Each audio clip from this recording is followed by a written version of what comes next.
Good evening, and welcome to Twilight Tales. Tonight, let yourself be carried away by the legend of Attila, the Scourge of God, who made Rome tremble. Get comfortable, relax, breathe deeply, and let yourself be lulled by this incredible story.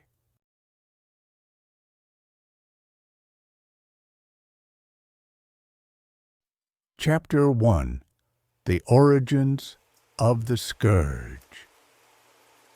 The birth under the sign of the raven. The winter of 406 loomed harsher than any before. An icy wind, laden with snowflakes, stirred the frozen dust of the Pontic steppes, sending shivers through the taut skin over the bones of the Hunnic riders. Beneath a low, ominous sky, the elders gathered in the royal yurt, its stretched hides vibrating under the gusts like the sails of a ship in peril.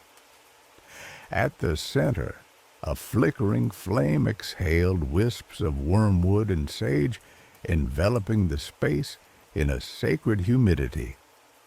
The bards, kneeling, whispered the ancient tale, the prophecy of the obsidian raven, messenger of Tengri, foretold the coming of a new breath, capable of cleaving empires and shaking cities as far as the shores of the Adriatic.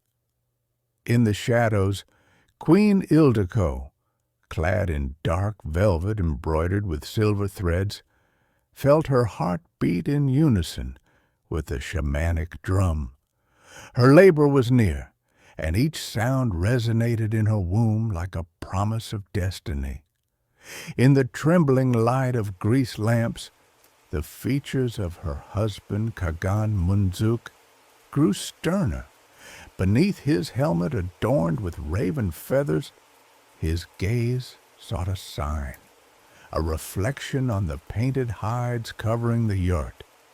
The elders, carving runes into the dust and mingling their breath with guttural chants, invoked Tengri and his auxiliary spirits, praying that the child be born strong and invincible. When at last the piercing cry of the newborn rent the icy air, the entire world seemed to hold its breath. The shamans, kneeling before the makeshift cradle, raised their hands toward the circular roof, tracing fleeting shapes in the smoke. A raven with outstretched wings, an inverted crescent moon, a broken hammer. The queen, panting, brushed the infant's forehead, noting the strange dark red hue of his skin at birth, as if the blood of the steppe had seeped into his veins. As she held him to her breast, she already sensed the shadow he would cast over neighboring kingdoms. In the months that followed, the child grew under the watchful eyes of the elder trainers. Barely able to stand, he tore the hides from weapons to reveal gleaming metal, playing with an instinctive roughness. With each arrow he was taught to shoot, his features hardened, his young lion's neck tensing before releasing the string. His rare, deep laughter rumbled like distant thunder. The camp sentinels, stationed near the torches, turned their gazes toward him, whispering, "Here is the Scourge of God in the making." A year later, the child's first expedition beyond the family camp marked his official entry into the warrior horde. The Hellespontine plains stretched endlessly, streaked with frozen rivers and polished pebbles. The hooves of Hunnic mares resounded like war drums on the icy surface, casting shards of ice into the morning wind. Attila, for such would be his name, by the will of the spirits, already rode a spirited foal, his azure gaze fixed on the distant Carpathian foothills. His senses alert, he inhaled the acrid steppe air, tasted the frost's bitterness on his lips, and sensed the destiny unfolding before him, vast as an ocean of dust and blood. Upon returning from this initiatory rite, the elders traced new signs in the dust. An inverted bridge, a metaphor for the future crossing of the Rhine and Danube, a stylized wolf's head, evoking the ferocity dormant in the child, a solar crescent, symbolizing the radiant light of his reign.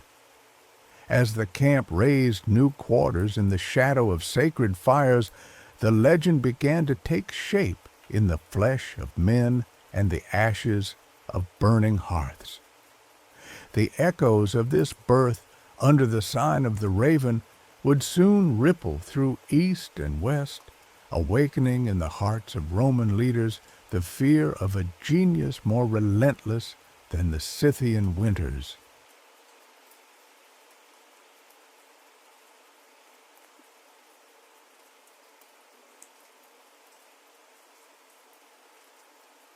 The first warrior, awakening. The years passed like beads on a necklace of blood and dust around young Attila's neck. At 5, he was seen bracing against the icy steppe winds, his bare feet pressing each toe into the frozen earth to draw strength from his ancestors. His master trainer, the aged warrior Kartulga, accompanied him on these morning expeditions. See, my prince, how the wind blows. It teaches you patience and cunning. Do not fight against it, but with it. The two figures, one frail, draped in bear hides, the other stooped by age, climbed low hills together, listening to the wail of dead grasses and the distant echo of ravens reborn above the yurts. Each morning was sealed by a sacred ritual. Attila, bare to the waist, received a temporary tattoo traced in soot ink on his forearm, a stylized wolf, guardian of the pack, symbol of contained strength. The shamans, kneeling around him, chanted guttural incantations as the wind swept the dust, raising swirls of shadow and light. "May the wolf watch over your loyalty," murmured Kartulga, "and may its spirit guide you when retreat is not an option." Attila stood still, eyes closed, nostrils flaring, absorbing the sting of the pigment on his skin and the secret warmth of tribal faith. In the main tent, his first sword was forged. The smiths hammered on the anvil, transforming a raw bar of Roman iron into a slender, curved blade. Each spark flying skyward seemed an omen. If the embers were not tempered, the blade would remain too rigid and shatter at the first strike. If the fire was not hot enough, the steel would retain its malleability and bend under impact. Attila watched in silence, tense as the fire roared like a dragon's heart. At day's end, when the gleaming blade was presented, he knelt and placed his hand on the hilt. "I will wield it as I will my people, firm and unyielding." That same year, he experienced his first true battle. A rival tribe, the Savirs, had violated a blood pact by seizing Hunnic herds and burning maternal yurts. Barely 9, Attila followed his uncles and brothers-in-arms under the shadow of their generals' horns. The air carried the acrid smell of burnt straw, the sky darkened with smoke and omens. When handed a copper bow and a quiver of bone-tipped arrows, his heart beat to the hateful rhythm of war drums. Positioned at the rear, flanked by 2 seasoned archers, he was told, "Observe first, then shoot. Your arrow must never miss its mark." Then the signal came, a hoarse animal cry, and the horde charged. The clash was so swift that sacred chants were lost in the din of clashing iron and neighing horses. But amidst the clouds of mud and dust, Attila drew his bow. The moment before aiming, the air grew heavy, and he heard distinctly the pulse of his own blood. He released the string, and the arrow sliced through the air with a whistle, lodging beneath the shoulder of a severe warrior brandishing an oversized axe. In a stifled cry, the man fell, soon joined by 5 others, struck by Hunnic archers who had pursued him. The victory was swift and merciless. When silence finally returned, only slumped bodies and the red glow of fire in the valley remained.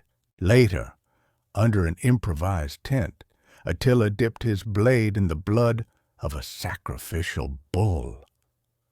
"We do not kill for pleasure," Kartulga explained, wiping sweat from his brow. "We kill to protect the name and memory of our people. Every drop of blood spilled is a vow of vengeance against those who dare defy us." The young prince let the bloodied metal drip along his forearm, the warm liquid trickling over the wolf tattoo. A shiver ran down his spine.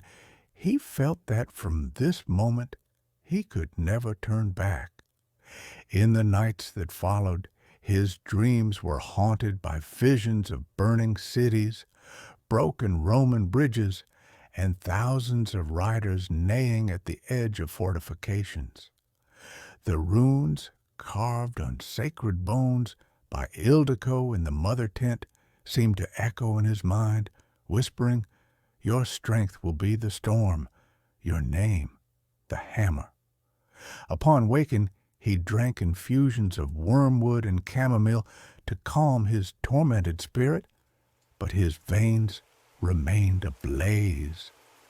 The horde sensed in him the awakening of a warrior who would not merely protect, but would one day shatter Rome's ramparts and make the name Attila, the Scourge of God, a pledge of eternal terror.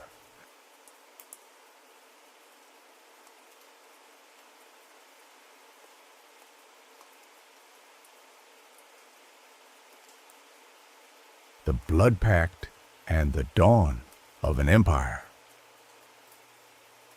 The year 434 arrived like an inner tremor in the heart of the steppes. Rugila, the former Kagan, expired under the royal yurt, his final words marred by the distant fever of battles. Among the circle of warriors, silence grew thicker than the Carpathian snow, and lances rose in a funeral tribute.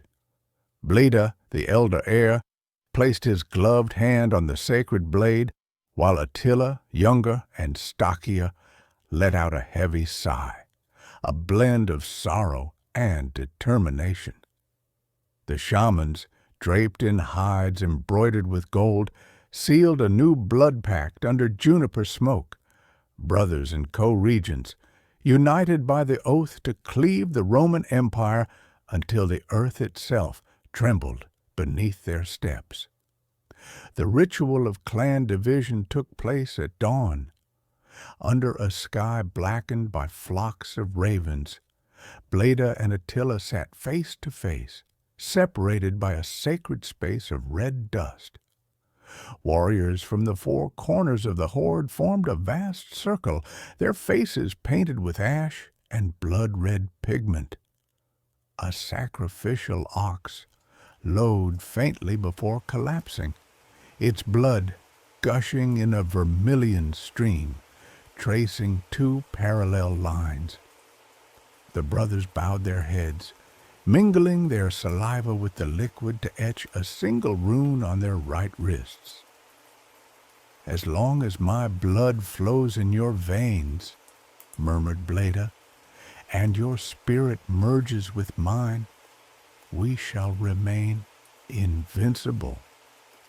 Attila, his leather creaking under his fingers, nodded.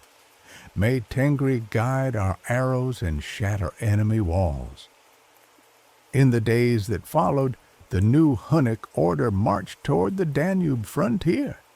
The yurts aligned like frozen waves, and the sacrificed cattle fed the elders' feast, while the thunder of hooves rumbled ominously. Attila rode beside Bleda, his silver fox cloak flapping in the wind, his sharp gaze fixed on the horizon where Byzantine towers faintly gleamed. The legions of Theodosius the Scata waited across the gliding waters, fortified with cisterns and iron-lanced walls. In his brother's face, Attila read the inflexibility of stone. He knew in that moment their paths would never diverge. Arriving at Margus on August 6, 435, the Huns planted their black banners by the riverbank. The Roman prefect Crispinus advanced, clad in a purple tunic threaded with gold, his ornate sword striking his thighs with a fearful glint. The plain shivered with the murmur of both armies, and the scent of sacred laurels floated as a final warning. Bleda, flanked by Attila, presented the demanded ransom, 100,000 gold solidi, 3,000 horses, and noble hostages. "You will quell our raids," he thundered, "and we shall carry your banners beyond the Thracian mountains." The prefect, lips trembling, signed the treaty, sealing the Pax Margusa, which poured tribute and terror into the imperial fold. Despite the accord, Attila continued to probe the stars each night, seeking answers in the air currents and raven cries to his insatiable ambition. Under cover of darkness, he rode alone along the riverbank, the black waters of the Danube singing beneath his horse's flanks. He felt the tension of a world in balance, his heart pulsing with the desire for an ever vaster empire. The beast's loins quivered under his seat, and he caressed his saber's hilt, murmuring future commands. Moesia, Thrace, then Constantinople itself. Upon the treaty's return, Bleda and Attila welcomed the ambassadors tasked with overseeing the tribute delivery. The chests opened, revealing rolled gold ingots and oriental gems, while the mounts pawed the dew-covered grass. Each coin rang like a gong, heralding future riches, and Attila, scrutinizing the golden mass, felt the thirst for power no pact could quench. In a corner of the tent, Onegesius, master of intrigues, smiled with satisfaction. "Rome has paid," he said softly, "but it did not know that in buying peace it offered its keys." That evening, under a starry sky, the horde feasted. Torches illuminated the stretched animal hides, where clotted blood formed sacred patterns. Ildico, gentle yet imperious queen, poured honeyed wine into golden goblets, while bards sang of the glorious fraternal union. Attila raised his glass, the reflection dancing in his dark eyes, and proclaimed, "To Rugula's death we were born, to the peace of Margus we are strong. Soon the world will tremble under our passage." The warriors responded with a hoarse cry, shaking the hills, and the legend grew with a mighty breath.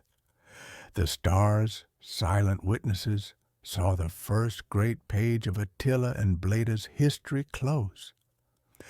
The steam of heated lances rose toward the celestial vault, and a raven's cry rang like an oracle, heralding the inexorable march of a Kagan whose name would be etched in the memory of nations. Attila, the Scourge of God.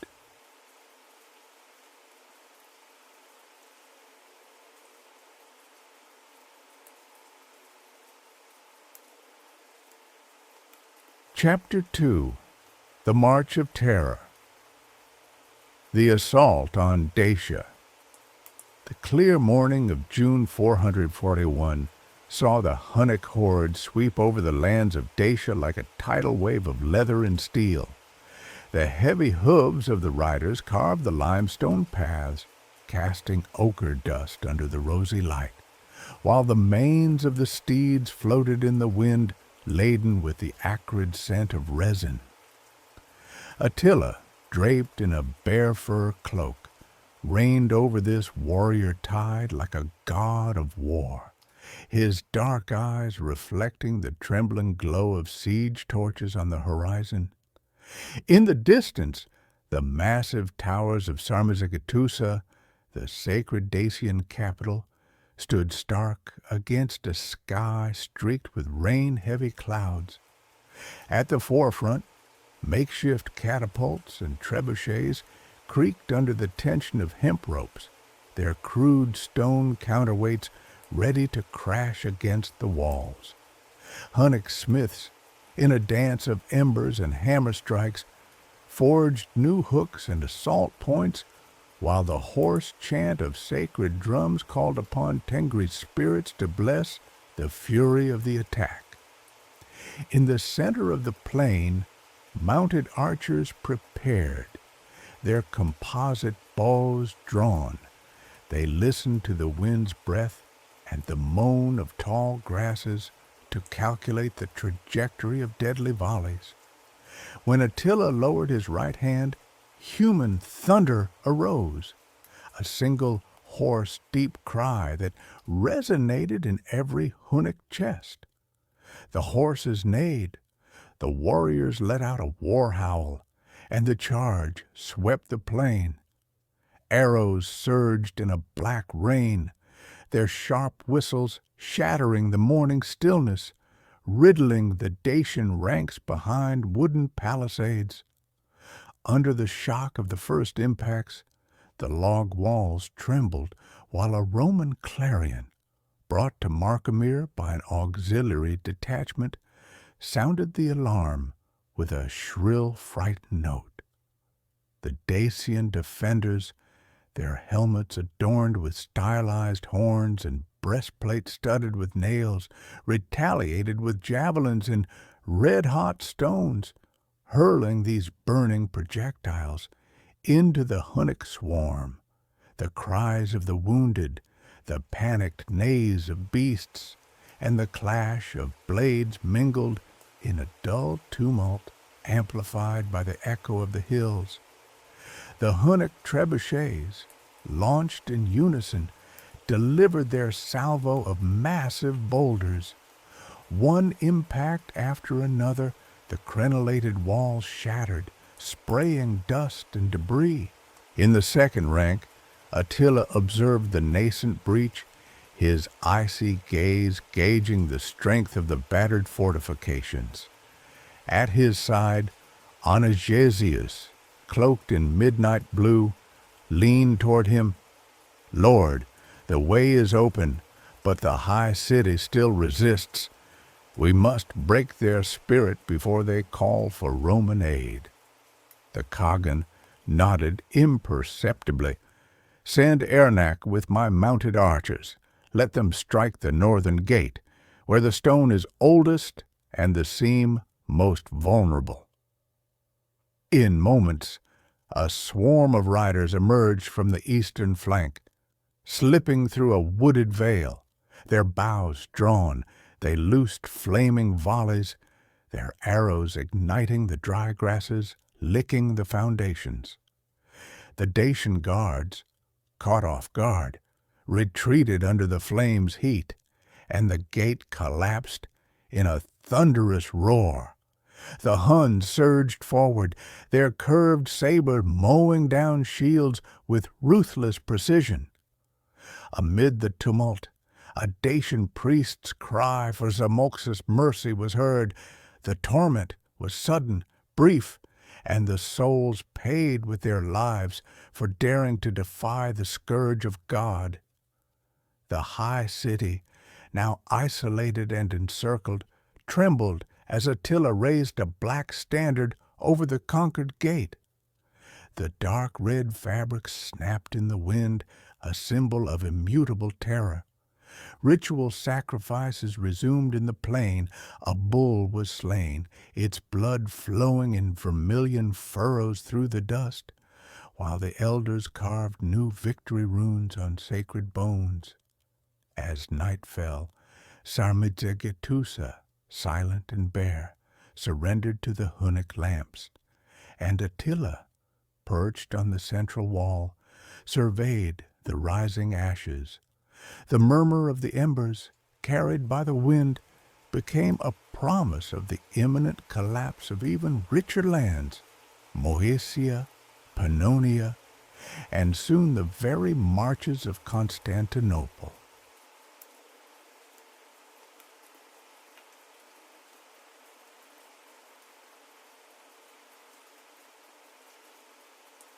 The Red Danube.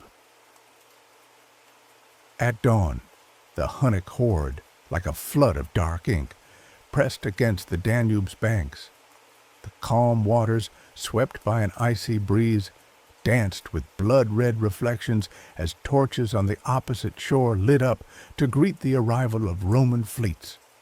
Attila stood atop a mound, his silhouette stark against the pale pink sky, draped in his black ermine cape. He followed with his gaze the slow glide of tarred leather boats, their hulls carved with runic inscriptions, ready to unleash Hunnic fury. The war horn sounded long and deep, then fell silent, giving way to a solemn hush. Nature itself held its breath. When the signal was given, the rafts surged forward, striking the river's currents with a dull crash. The rowers, clad in heavy hides, pulled in rhythm on ash-wood oars, propelling iron and leather at full speed. Archers at the prow drew their composite bows, ready to meet the Byzantine legion said to be defending Moesia. The first contact occurred on a braided arm of the river where a Roman watch camp had been set up to monitor crossings. Hunnic projectiles fell like a deadly rain, cutting down sentinels before they could raise the alarm trumpet. In the midst of the fray, Attila leapt from his raft, the metal of his boots piercing the muddy bank. His spear shaft slid between shields, and his curved, razor-sharp sword slashed the throat of an officer, issuing a command. The clash of blades, the creak of hides, and the neighing of horses merged into a primal roar. Around him, the Huns advanced relentlessly, mowing down enemy ranks like ripe wheat under a sickle. Each calmed ripple of the Danube turned red, and the river, under the rising sun, shimmered scarlet. When the first Roman line broke, Attila raised his left hand, silencing the tumult like a shadow banner. Boat bridges were soon moored, and thousands of riders surged onto dry land, trampling Gabian fortifications and palisades. Moesia's walls, reinforced with carved stone, held for only moments. Improvised rams, pulled by enraged stallions, shattered the wooden gate, and Hunnic warriors flooded the port citadel. Within the enclosure, warehouses brimmed with wheat, wine, and gold, forced offerings to Attila's martial impulse. Roman prisoners, chained 2 by 2, formed a line to deliver the tribute, amphorae of oil, sacks of grain, gallons of silver. Women, dragged by their hair, pleaded for mercy, but only the Huns' exactions echoed. Attila, perched on a mound of rubble, caught the Roman prefect weeping over a casket of gems. "Weep," he roared, "for it is the consolation of a crumbling empire." Then his laugh, deep and mocking, rolled across the plain, drowning the sobs with a promise of further carnage. When the sun reached its zenith, the horde marched southward along the Roman canals irrigating Moesia. Fertile lands, once a banner of abundance, became basins of mud and fire. The Huns dug trenches to divert water, flooding fields and drowning crops. Villages bled dry, burned under a rain of incendiary arrows. Peasants, bare to the waist, raised their arms in supplication, while fowl and swine fled, startled by the clamor, at nightfall under a star-flecked sky. Attila camped near a grove of bent willows. He sat alone on a resin-soaked stump, contemplating the glowing red path he had carved. Onegesius brought him a sealed letter. The Patriarch of Constantinople offered a heavier tribute, fearing the city as the next target. Attila broke the seal with a flick of his thumb, frowned at the crystalline promises, then tore the missive into pieces and cast them into the fire. "Let them keep their vows," he murmured, "as long as my empire stretches over the world's waters." The shamans kneeling around the sacred fire intoned the chant of wandering souls, a grave melody of howls and sighs, echoing through the humus and awakening the ghosts of fallen warriors. Attila rose, placed his right hand on his sword's hilt, and declared solemnly, "Tomorrow we will cross the Aeneid mountain and make Thrace our kingdom. Those who oppose us will fall into the Danube, their bones nourishing the earth." A horn bellowed long, sealing these words in the horde's soul, ready to spill its blood for its Kagan, the Scourge of God.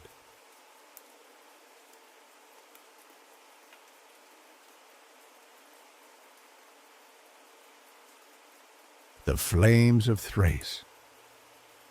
As dawn rose over the plain of Philippopolis, the Hunnic columns advanced, rumbling lines of warriors and panting beasts. The city, perched on a hill fringed with wild sunflowers, stood between two arms of the Maritsa like an isolated jewel. Attila, astride a mahogany steed, surveyed the crenellated wall encircling the city, a rampart of warm stone, each brick seeming to defy the savage horde. At his side, Onegesius unrolled a roughly sketched map. Here, the western gate; there, an ancient aqueduct, more vulnerable to siege engines. The Kagan nodded. His sharp gaze betrayed neither doubt nor fear. Without further warning, he gave the order: "Take the suburbs, cut the aqueduct, and let fire become the hammer that opens their gates." At once, mounted archers sped like a black wind toward the Roman gardens. Their arrows, barbed with raven feathers, whistled through the air, sowing panic among the sentinels. In the basins of the prefect's palace, the waters turned red with foam as Hunnic traders burst their conduits, depriving the city of precious freshness and threatening its inhabitants with thirst before a breach even appeared. At the first echo of Hunnic trumpets, the Roman prefect Caecilianus sounded the alarm, a piercing cry, like a call to the legions of Heraclea too far to intervene. In the towers, sentries struck bells, while families rushed to the underground shelters, carrying baskets of stale bread and amphorae of bitter wine. But the Huns, seasoned in total war, gave no respite. Flaming grapples were hurled against the western walls, igniting tall, dry grasses that, in an instant, licked the stone and spread acrid smoke. Under cover of the smoke, Hunnic trebuchets, mounted on massive oak frames, loosed their white-hot boulders. Each projectile struck the curtain wall, dislodging limestone blocks and carving gaping breaches. The walls trembled under the violent impact, entire sections collapsing in a dull roar, spraying debris and dust. The panicked defenders tried to repel the assault with javelins and stones, but the horde, like a black tide, poured through the breach and ravaged the first quarter, where the governor's gardens turned into a wreck of blackened flowers. Beneath cracked vaults, Attila led the charge, his standard snapping against his thigh. "No ransom," he thundered, his voice echoing through soot-filled alleys. "The sacrifice will be made in Tengri's name, so the earth trembles at our passage." The warriors answered with a hoarse cry, and the massacre began. Curved lances mowed down shields, sabers tore through hauberks, and ancient pavements soaked in blood and tears. The inner walls, once proud, met the shock with tragic slowness, yielding under the pressure of Hunnic wrath. When the high city was taken, panic spread to the underground shelters and crypts. Families sought escape, but the Huns had spies among Adrianople's merchants. They blocked the galleries and ventilation shafts, turning the city into a living furnace. Flames, fueled by resin oil, licked vaulted ceilings, and black smoke accumulated, suffocating the last resistors. From the conquered citadel, Attila surveyed the ash-laden sky, a diurnal twilight, eerily silent despite the din of battle. By evening, the dying city was given over to plunder. Gold chests were stamped with Hunnic seals, fine ceramic amphorae shattered into shards, and illuminated manuscripts torn for their precious ink. Roman slaves, trembling, were lined up in the great square, where the fateful date was carved into stone. 7. Calendas Julius, year Gextlalai. The wind, laden with soot and the acrid scent of charred herbs, carried this date to Byzantine camps, sending a shock wave through the east. Around the bivouac fire, Attila gathered his generals, Ernak, Onegesius, and Ruga, whose legendary arm was stained with enemy blood. Together, they consulted new conquest plans: the Rhodope Valley, the Haemus Hills, and finally, the very gates of Constantinople. Onegesius scribbled on a parchment hide, "The path is open, but the empire resists. We must strike the cisterns and dry the city." Ernak, his chin bloodied, nodded, "As the world trembles, we will carve our empire in ash and dust." That night, the shamanic chants rang deeper than usual. Guttural melodies mixed with wolf howls and raven cries, calling on Tengri to seal Attila's fate. The Kagan, standing on a mound of smoking ruins, raised his arms to the stars. "I am the storm," he cried. "I am the scourge who will bring the empire to its knees." His words, carried by the night wind, resounded like an oracle. Thrace was but the first step in a conquest that would shake the world's walls.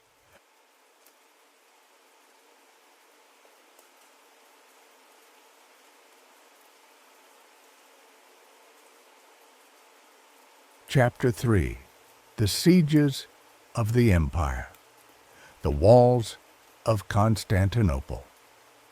The horizon of the Sea of Marmara glowed with a pale twilight as Attila's horde reached the outskirts of the great imperial city. The Theodosian walls, over 20 meters high and as wide as galleries, stood against the shores, tracing a pale stone line against the amber sky. At their base, thousands of black tents sprawled across the floodable plain, forming a labyrinthine camp where drums, hoarse breaths, and impatient neighs echoed.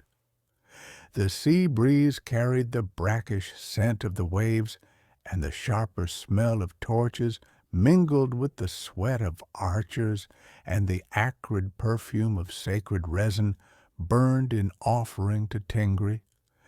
Atop a hill overlooking the city, Attila studied the first line, where fresh water from a Byzantine aqueduct cascaded. At his side, Onegesius unrolled a yellowed parchment. It marked the blind spots, less defended bastions, and countermine galleries discovered by spies. There, he murmured, pointing to the golden tower of Blackernay, passes the main supply. Divert the water, and hunger will claim their children before our towers reach the battlements. Attila nodded, gripping his lance's handle as one grips the promise of an approaching storm. For 3 days, the Huns erected siege towers, their iron-bound frames surpassing the highest curtain wall. Smiths, isolated in a makeshift camp, hammered steel plates and breaching spikes while shamans, kneeling, traced protective runes on each beam.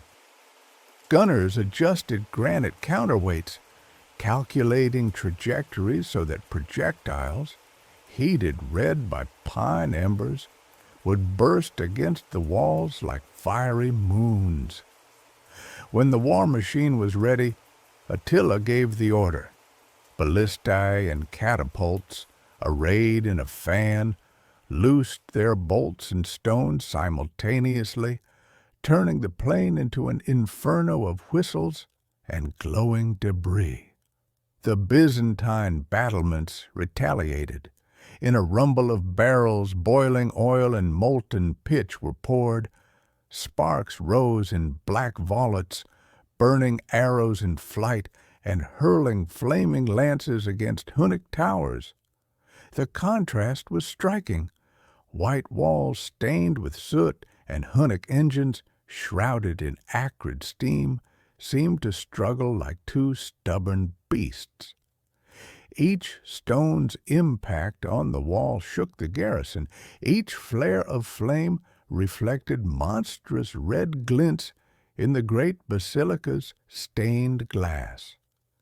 Despite the counterattacks, Attila maintained a shadowy half-smile. In a hide-draped tent, Onegesius received Byzantine messengers. Armed with official parchments, they pleaded for a truce in exchange for double tribute and noble hostages. The Kagan cut them off. Let their princes fester in their gold and promise 1,000 lives. As long as my towers scrape the sky, peace is but a lie. The envoys, lips trembling, left the tent, daring only a fearful glance at the black-clad conqueror. At the first light of the 4th morning, the great Hunnic tower, fitted with gears and pulleys, advanced toward a partial breach. Mounted archers on upper galleries loosed tight volleys to cover sappers tasked with driving iron wedges under the foundations. The ground vibrated under the chisel's impact, the echo resounding in Byzantine underground galleries, forcing hasty countermining. But Munzuk's sappers, guided by torchlight, dug faster, collapsing inner walls and opening a definitive breach. As the northeast sextier's great gate was overrun, Attila hastily summoned his elite guards. Ruga with his silver sword, and Ernok with his bronze shield. The blood brothers charged into the breach, sabers raised, their shadows merging with Attila's, who followed, cloaked in the rising dawn. The melee was brief and violent. Byzantine soldiers, caught in rubble-strewn alleys, could not form their wall and were swept away by nomadic fury. Hunnic clamor echoed to the sea, carried by the breeze, bearing the scent of salt and burnt leather. In the great esplanade under the Hagia Sophia, Attila planted his black standard, fringed with miniature skulls. A sacred silence fell. Thousands of Byzantine eyes, cloaked in togas and helmets, watched the tide of victors. In a murmur so deep it seemed to bend the columns, Attila issued his first imperial decree. Let the city pour its tribute into our coffers. Let its gates remain open to our legions, and let Constantinople learn the humility its emperors denied.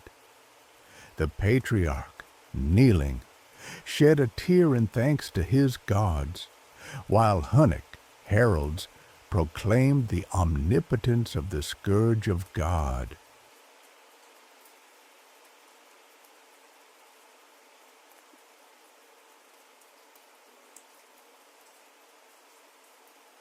The sack of Aquileia. The summer of 452 brought a heavy, almost stagnant heat to the alluvial plains of the Nitissa River, which the Roman legions called Aquileia's canicule. From the ridge formed by ancient dikes, the protuberant city was visible, its pink brick towers and stone domes gleaming coppery in the sun. Between the low houses stretched a network of canals, their dead mud's acrid scent rising to the Hunnic camp. Attila, seated cross-legged on a tapestry embroidered with fish spines, gazed long at the spectacle. At his side, Onegesius massaged his temples, burdened by the distant hum of cicadas. The Kagan inhaled, tasting the salty bitterness mixed with the scent of sun-heated wood in the evening zephyr. "The walls are high," murmured Onegesius, eyes fixed on the city, "but thirst and fear will bring them down." Attila nodded, fingers tight around the hilt of his saber, Rekatan. "Dig saps under the southern gate and flood the moats. Let the city dance on the edge of famine." The orders were given without a sound. Sappers seized their picks, archers drew their bows, and Munzuk's engineers raised a siege camp of palisades studded with stakes. Amid the controlled clamor of hammers and ropes, the bells of Roman basilicas occasionally rang, like a final defiance to the Hunnic onslaught. In the plain center, trebuchets creaked, hurling large clay boulders soaked in bull's blood to shatter parapets and topple statues of ancient generals. At dawn, a cloud of arrows flew toward the battlements, tracing a strange whistle in the air, like a death harp song. Byzantine archers on the towers retaliated with ballista bolts and white-hot stones hurled into the fray. A wall section, under a projectile's impact, collapsed in a thunderous crash, and dust rose dark, like the harbinger of imminent ruin. Roman soldiers, soaked in sweat and dust, clung to their dripping lances while the echo of armor resounded in a defiant chant.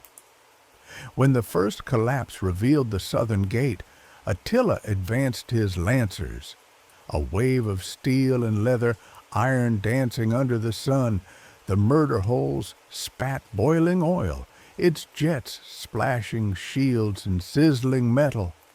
Hunnic lances, their tips coated in soot and aconite, pierced the ramparts, and soon the breach widened into a chasm.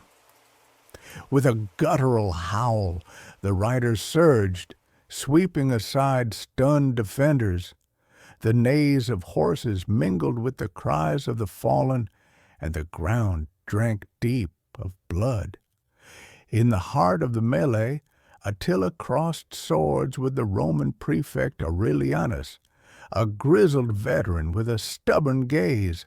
Their blades clashed, sparks flying under the veil of ash. Aurelianus, with a brave gesture, blocked a violent thrust and countered, but his sword slid off the Khagan's curved armor. Attila, impassive, decreed, "Your demons cannot save you, prefect. Surrender the keys, or your sons will see your bones broken on the stone." The prefect, panting, felt the weight of history crash upon his shoulders. The cathedral bells tolled 15 times. Then the old man cast his sword to the ground. "Take the city, Khagan. Let my children live under your peace, or perish for Rome's honor." At this cry, the surviving legions lowered their arms, and hostages were led to the mound where Attila reigned. The young nobles trembled, their togas stained with mud, and one, a senator's daughter, wept silently.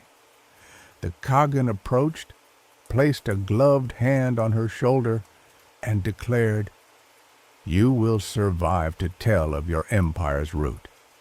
Let your voice echo in every basilica, proclaiming Hunnic supremacy." When the surrender was sealed, the order to plunder rang out. Aquileia, once prosperous, became an inferno of embers and ruins. Wheat stores were gutted, wine spilled in the streets, precious tapestries used as horse canopies. Hunnic smiths, greedy for bronzes and precious metals, dismantled statues and melted city gates.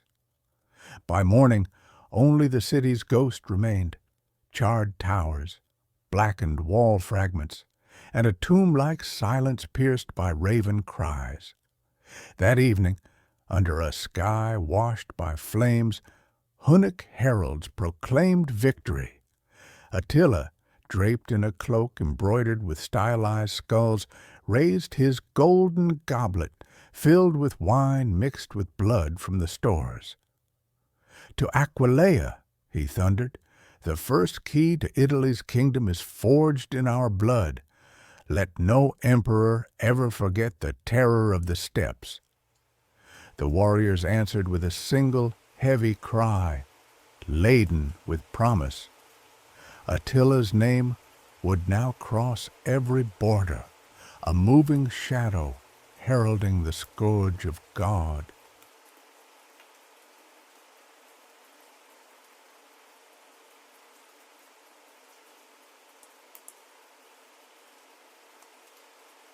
The Siege of Ravenna.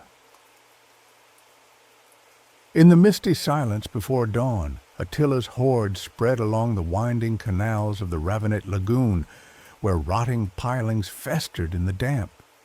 The dead reflections of red brick towers shimmered on gray water like miserly specters of light. Attila, cloaked in shadow, surveyed the city said to never fall, Ravenna, cradle of the Western Empire, guarded by a belt of marshes and walls. At his side, Ernak unfurled an imprecise map, haloed with runes. Here the Roman aqueduct, there the suburb of Classa. Without water they'll bend before we break the walls.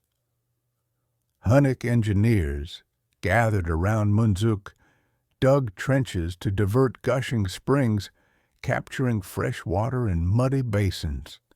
The shamans, around the sacred brazier, chanted the song of the clouds, calling on Tengri to dry the rain and parch the soil. Under their guttural voices, the earth vibrated, an omen that the city, deprived of its pulse, would collapse. Attila smiled, his steely gaze brushing the stagnant water's reflections, now silent. At the main canal's edge, ballistae and trebuchets activated. Massive beams and counterweights clashed under the creak of oiled ropes. Projectiles, heated in resin fires, surged in showers of embers, shattering battlements and cracking pink bricks. On the ramparts, Byzantine soldiers, clad in plates and gauntlets, hurled axes and boiling water, but each Hunnic impact seemed to seal another chasm in the city's resolve.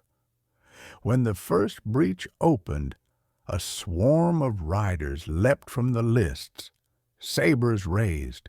The acrid smoke of black powder and torches rose in black volutes, blinding like an infernal dream.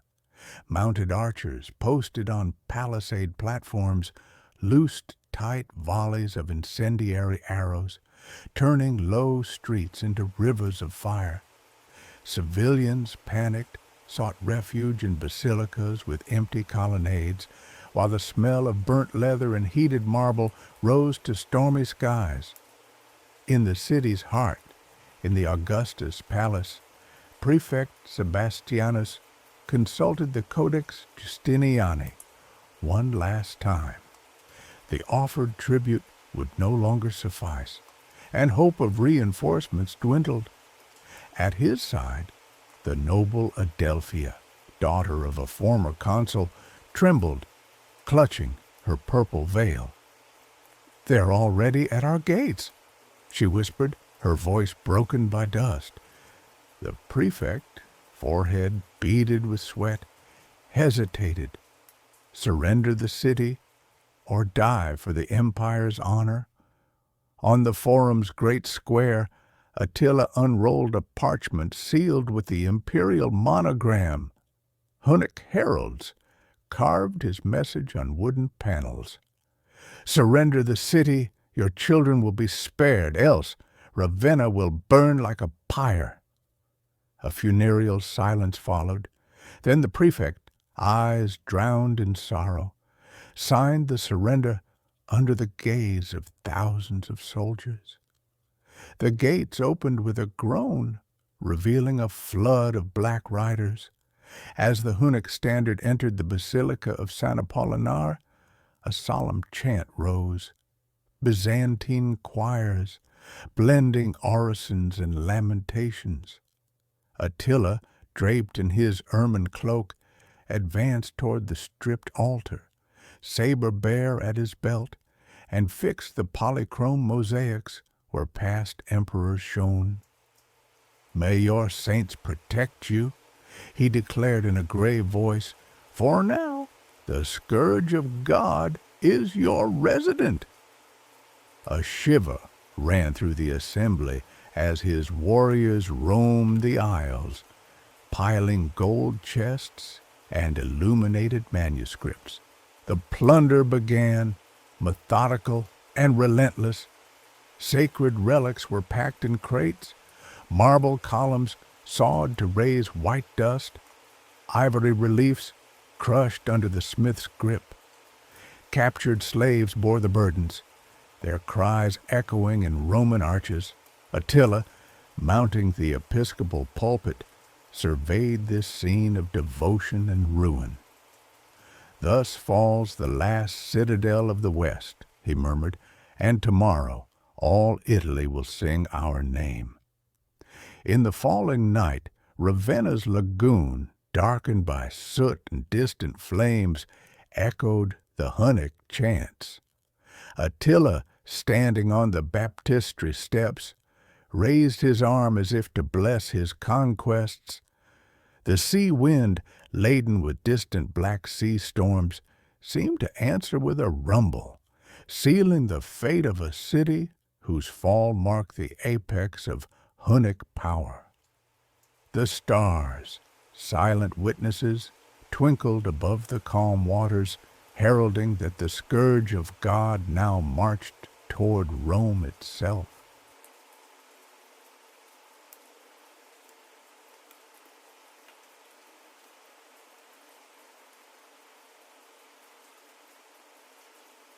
Chapter 4. The March on Rome. When the Italian peninsula's soil finally appeared on the horizon, Attila sensed the ultimate apotheosis of his conquests. The gentle hills of Aemilia rolled in soft waves, covered with faded vineyards and cypress groves, while the silver gleam of olive branches shimmered under the burning August sun. Behind him, Ravenna's plains still smoked with the last glow of plunder. Ahead, the road to Rome opened, lined with abandoned villas and ancient tombs etched with Roman names faded by time. Hunnic trumpets resounded in the hot air like aurochs' bellows, calling the horde to march. Attila, on a mound of earth and rubble, raised his lance southward. We bring the justice of the steppes to the capital of the Caesars. Let every city remember our passage. A hoarse cry rose from the plain, a vibrant wave that lifted horses and made tents dance. The wagons laden with spoils rumbled, Roman and Ostrogoth captives lined up, and the horde surged, blades gleaming and hearts ardent. The first stop was Fanum Fortunae, a humble town guarded by a detachment of steadfast veterans. The pink brick walls rose among dead palms, and behind the battlements citizens trembled, watching the black standards. Hunnic engineers raised a siege tower in a flash, its iron-bound beams gleaming like a ray of steel. Under a rain of composite arrows, the defenders yielded the southern gate. The town fell in less than an hour. Gates were torn off, Roman trophies displayed on pikes, and the ground stained with the first promises of terror. After Fanum, the column stretched toward the Narni Bridge, the last vestige of Roman genius on the Flaminian Way. The sinuous arches reflected on the Nar's green waters, and Attila, cloaked in a mantle embroidered with miniature skulls, surveyed the sight like a predator, eyeing a prepared feast. He ordered the central parapet's destruction. Hunnic rams, pulled by spurred stallions, crashed against the millennial stone, shattering it into showers of blonde fragments. The water hissed in the breach, forming a roaring geyser, while the horde bypassed the obstacle, trampling the sacred way of the legions. The following days, the Flaminian Way offered a scene of desolation. Post-relays, mansions, and tumuli of forgotten emperors succumbed to the foam of fire and the croaking of ravens. Sun-soaked wheat harvests were burned, raising an ochre dust cloud above the horde. Peasants hid in surrounding forests, gauging the peril from the east. Everywhere the earth trembled under the hooves of Hunnic horses and oxen laden with gold and ivory. Soon the Cyrenaic villas ceased to exist. A curriculum was razed, its walls collapsed into a carpet of crushed stone.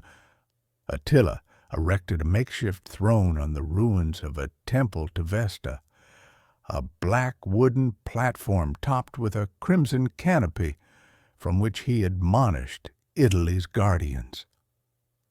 Hailed as the Scourge of God, I demand Rome's submission. Let its gates open and the city deliver its tribute, gold, provisions, and hostages, so the world understands the universe's hatred for cowardice. Roman emissaries, trembling, dared only offer sealed parchments and bronze chests. But within the horde, impatience grew. Ernak, wounded earlier near Fanum, urged his brother to hasten the final assault. Rome awaits Kagan. The longer we wait, the more its legions will gather. On Agesius, ever the strategist, added, the Goths, still allied under Theodoric's sharp banners, assemble on the Tiber's bank. Strike first, negotiate later. Attila, aware of the fragile balance between terror and diplomacy, ordered a bivouac at Lake Martignano, a strategic retreat a few leagues from Rome, to let his siege engines rise in silence. At night, under a sky where the Milky Way and Orion danced, the shamans traced new war runes in the sacred fire's ash. A raven biting a sword, an inverted crescent moon, the sign of an approaching end.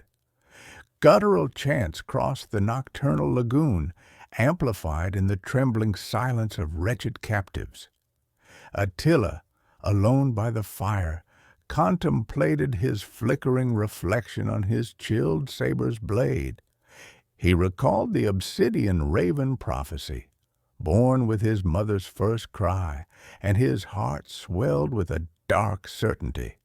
Rome must fall, or his reign would be illusory. At dawn's edge, the horde marched again, trumpets sealing the assault's pact.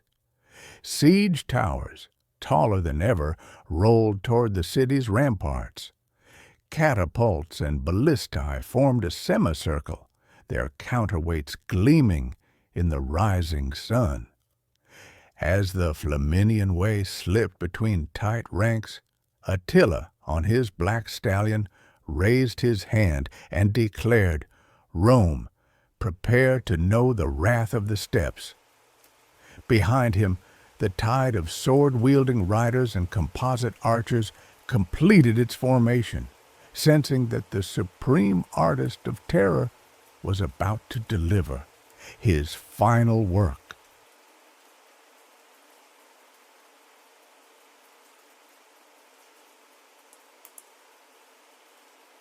The siege and the sacred encounter. When Attila's horde reached the broken lines of the Aurelian walls, Rome emerged under a stormy sky, draped in heavy clouds and distant smoke. The crenellated brick towers, blackened by centuries and wear, stood before the military plain like stone specters, defying the Hunnic swarm. The Tiber's muddy waters reflected lightning glints as siege engines stirred, iron-bound trebuchets, rigged with pulleys and chains, turned toward the city, ready to hurl glowing boulders against the battlements. Attila, astride his black stallion, observed silently, his ermine cloak trailing in the morning dew. The night before the assault was filled with omens. Shamans, kneeling before an altar of polished skulls, intoned the chant of lost souls, a guttural echo reverberating under the sky's vaults. Ravens massed on the machines, their wings beating the air like a heartbeat, and the moon, glowing red, appeared through a cloud like the seal of a renegade god. At dawn, ballistae loosed flaming arrows, slicing the air with a dull whistle, sparking fires on tiled roofs and releasing smoke swirls. Roman sentinels, perched on the walls, retaliated with ballista bolts, casting a deadly curtain of steel lances. As the dust settled under rolling fire, the Labicana gate revealed a vulnerable breach, a section too ancient, hastily repaired with misaligned bricks. Attila, saber-bear in hand, advanced his elite riders, their curved lances gleaming under light rain. The ranks broke under the initial shock. Guards clad in bronze and leather faltered before the black tide. Horses' neighs mingled with soldiers' clamor, and the paved street soaked in blood before the day fully rose. But as the first Hunnic victory cry shook the building facades, a silence fell. Above, on the eastern wall, shutters closed, and gates locked in a startling concert of iron. Scouts soon reported a solemn summons. Pope Leo, clad in a white chasuble and escorted by purple-robed bishops, awaited Attila outside the walls. The horde halted. A strange fear rippled through the ranks as St. Peter's bells tolled their dirge. Without a word, Attila designated a wide esplanade outside the city where an ancient marsh traced the faint outlines of a Roman sanctuary. The machines fell silent, horses stilled, and the breeze carried the scent of bitumen and damp earth. In the morning's grayness, Attila dismounted, placed his helmet on a stone mill, and advanced toward the makeshift boat bridge. Pope Leo, with 1,000 clerics and soldiers, took the opposite step, his golden mitre shining like an eastern star. When they met at the bridge's center, the silence was so thick it seemed the city held its breath. Leo, with a clear, firm voice, raised his hand and pleaded for the conqueror's mercy. "I am Christ's vicar, bearer of his peace. Rome has neither strength nor will to resist your sword. Spare your sheep, O Scourge of God, and turn your wrath to less sacred kingdoms." Attila, cloaked in dark, surveyed the pontiff's emaciated face. His icy blue gaze brushed the pectoral cross and the incense swirls around Leo. Then, in a grave murmur, he replied, "My purpose is not blind destruction, but the dawn of a new order. Yet I am a man, subject to omens. Rome is the source of empire's decadence. Let it pay its tribute, and I will grant it life." An electric current ran through the Hunnic crowd, blending respect and fear. Pope Leo then untied a leather sack and presented its contents. Thousands of solid gold coins, precious gems, and schematic ivory reliquaries. Beside them, noble hostages were placed, young Roman aristocrats, aligned, eyes downcast, proud despite captivity. Attila turned the coins in his broad palm, listening to their metallic clink like a funereal chime. Then, placing the gems on the still canal water, he concluded, "Rome will offer its heart's keys, pay tribute yearly, and open its gates to my legions. In return, I will not unleash the storm on its basilicas, nor shatter its columns." The clerics murmured prayers, and Pope Leo, trembling, raised his eyes to the sky. "May this treaty, sealed by gold and blood, be an eternal pact of peace under Almighty God's gaze." The bishops traced crosses on the ground, while Hunnic heralds proclaimed the western city's surrender. When the sun reached its zenith, the imperial secretary's quill marked the parchment, signifying Attila's triumph without further bloodshed. The horde then withdrew to camp, leaving the gates open as a monument to calculated mercy. Siege engines were dismantled, riders remounted, and the Hunnic swarm took the northern road, laden with spoils and renewed promises. But in every warrior's soul, the feeling lingered. Rome had bowed before the Scourge of God, and Attila's name would forever echo in sacred colonnades amid the clash of oracles and pilgrims' chants. Thus ended the last spark of the greatest Hunnic crusade against the city of the Caesars.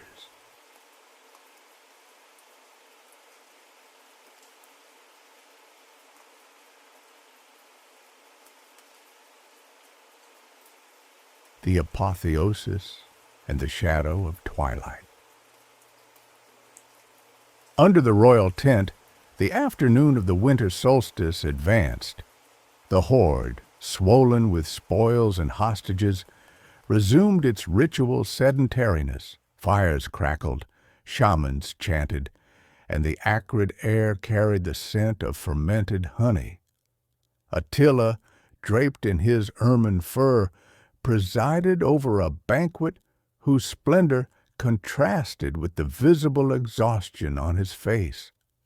Torch flames cast dancing shadows on studded hides, and the echo of warriors' finger snaps resounded like a heartbeat. Ildiko, silent, insisted on serving her husband an infusion of wormwood and thyme before nightfall. In the alcoves woven with gold and purple, Dulshan, the eldest shaman, approached the Kagan and traced a protective rune on his forehead. The sky darkens, O Scourge of God. Your bones bear the wear of 1,000 battles. May Tengri blow a soothing wind on your heart. Attila nodded, eyelids heavy, then sipped the steaming brew. A shiver ran down his spine. The bitter taste of wormwood and the sharpness of sage seemed to stoke rather than soothe his inner fire. As the horde retired for the night, only lit wicks kept watch over the great yurt. Attila lay on a bed of hides. Ildiko offered her pale hand, and the Kagan closed his eyes, overtaken by fever. The first convulsions shook his body, and a guttural rasp escaped his chest. The shamans, roused in haste, formed a circle. Bowls of icy water, resin ointments, and sacred chants mingled in a confused tumult. But the energy once invoked against enemy walls turned against the Kagan. At dawn, the yurt was flooded with the warrior's anguish. Ernak, arm tense, pressed his fist against the bed. My brother, do not yield to the shadows. But Attila's eyelids remained shut. Onagesius, impassive, arranged yew and juniper sprigs around the body, hoping to contain the spirit of the storm seeking to escape. Ildiko, on the verge of tears, murmured, I feel his breath fading. O Tengri, restore him to life. In a final spasm, Attila opened his eyes, fixed on his queen, and spoke in a broken voice. My empire is not in the earth, but in the fear unleashed. A funereal silence followed each word. Then his gaze froze, and even the torch flames seemed to flicker. The great Kagan, Scourge of God, slumped, his hand slipping from the bed, dropping the ring adorned with a wolf's skull. At that moment, night fell like a leaden shroud. Clamors of grief rose at once, blended moans and sobs. Ildiko let out a piercing cry, while the generals surrounded the lifeless body. Dulchan fell to his knees, tracing a passage rune to guide the Kagan soul to the other world. May Tengri receive your spirit as the bow receives the arrow. The torches dimmed one by one, and the yurt sank into a deathly silence, disturbed only by the wind's murmur on the hides. The next day, before dawn, the funeral ritual began. The elders embalmed the body with waxes and resins, then interred it in a war chariot adorned with Roman trophies. 600 horses were sacrificed to accompany him to the grave, their skulls and hooves nailed to the posts. The heavy, solemn cortege reached the banks of a forgotten river whose current consumed the succession of shamanic prayers. It is said the chariot, pushed into the water, vanished forever, carrying the Kagan to a kingdom of no return. When the warriors' cries fell silent, Attila's legend began its second life. tales of his birth under the Raven sign, his treaties imposed on Rome, and his fall to fever mingled with myths. He appeared in children's nightmares, was invoked to justify army defeats, and his name, written on hides, became a talisman against betrayal. Even Byzantine emperors in their marble palaces feared his shadow might haunt the throne. Thus ended the mortal epic of Attila the Hun, not in the blaze of a final battle, but in the broken breath of a king whose thirst for empire defied the centuries. And as the steppes reclaimed their millennial silence, the nomad's murmur still carried the cry of the Scourge of God, an echo crossing mountains and seas, proclaiming that even beneath stone and water, the legend could not die.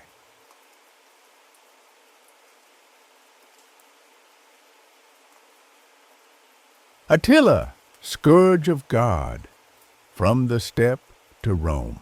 Attila, born around 406 in the Pontic steppes, long remained in the shadow of his uncle, governing the young Hunnic horde. From an early age, he displayed exceptional strength of character and martial talent. A supernatural archer, tireless rider, he earned the epithet Scourge of God, as his raids struck terror into the Eastern and Western Roman empires. Co-regent, then sole Kagan, after his brother Bleda's death, he forged solemn blood pacts, imposed massive tributes on the Romans, Margusa, Aquileia, Ravenna, and brought even Constantinople to its knees under the threat of his siege engines. His military genius rested on the lightning mobility of Hunnic cavalry, ingenious use of trebuchets, and psychological strategy, alternating ruthless sieges with costly negotiations. After crossing the Danube and ravaging Italy through raids and treaties, he secured a surrender in 452 before Pope Leo the Hun, sparing Rome's sack but cementing his prestige. Returning to the steppes, he died in 453, succumbing to fever during a banquet. His premature aging and sudden departure left his conquests without a strong heir, and the horde, bereft of its legendary leader, quickly crumbled. Attila remains in collective memory as the embodiment of brutal, relentless force, his legend enduring through the ages. An unequaled conqueror, master of souls and arms, he reshaped the borders of late antiquity before vanishing into the night of history. Thank you for joining me tonight on this journey through history. I hope this tale has brought you peace and wonder. Don't forget to subscribe to Twilight Tales for more stories to guide you into a serene sleep. Take care and see you soon.